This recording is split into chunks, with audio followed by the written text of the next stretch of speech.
All right, everybody, today we're going to talk about the chromatic scale. This is on page 51 of the textbook. And when I was explaining the remaining keys to you in the last video, I was talking about the fact that we only have 12 notes on a piano.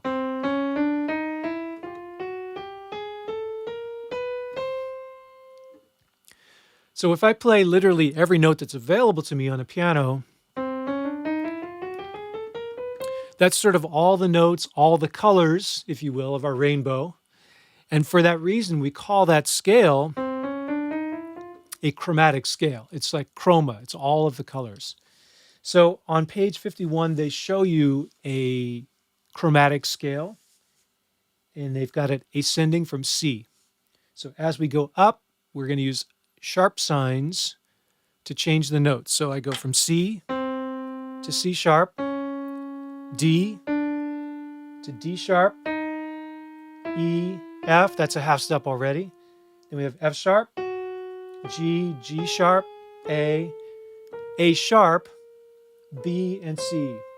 And then as we go down, we're going to use flat signs on the descending side. So we have C, B, B flat, A flat, G, G flat, F, and then F to E is already a half step. It's the smallest distance we can go. Then we go E flat, which is here, D, D flat, and C.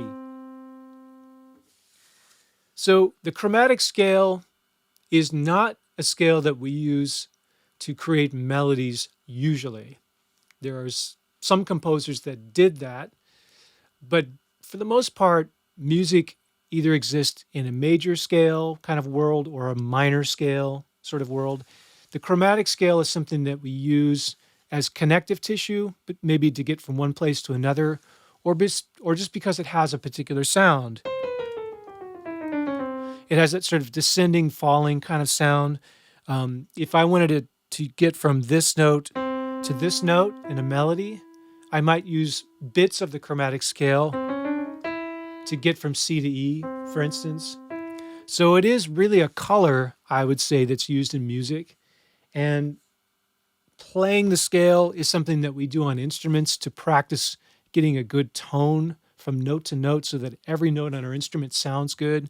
So technically, in music, it's something that we do learn as musicians, but it's different than a major and a minor scale because, as I said, for the most part, we don't really use the chromatic scale as the foundation or the formation of a melody.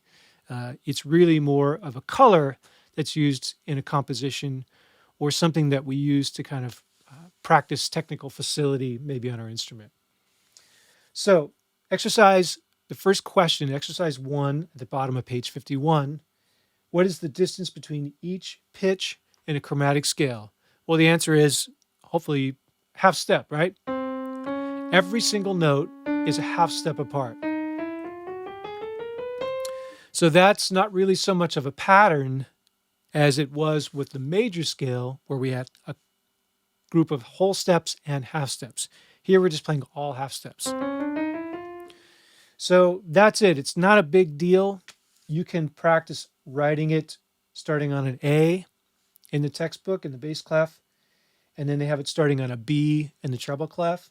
But if you want some practice, going through and doing all of the accidentals, just make sure that on your way up, use sharp signs, and on the way down, use flat signs. And that's pretty much it. I hope that's helpful. All right, see you on the next one.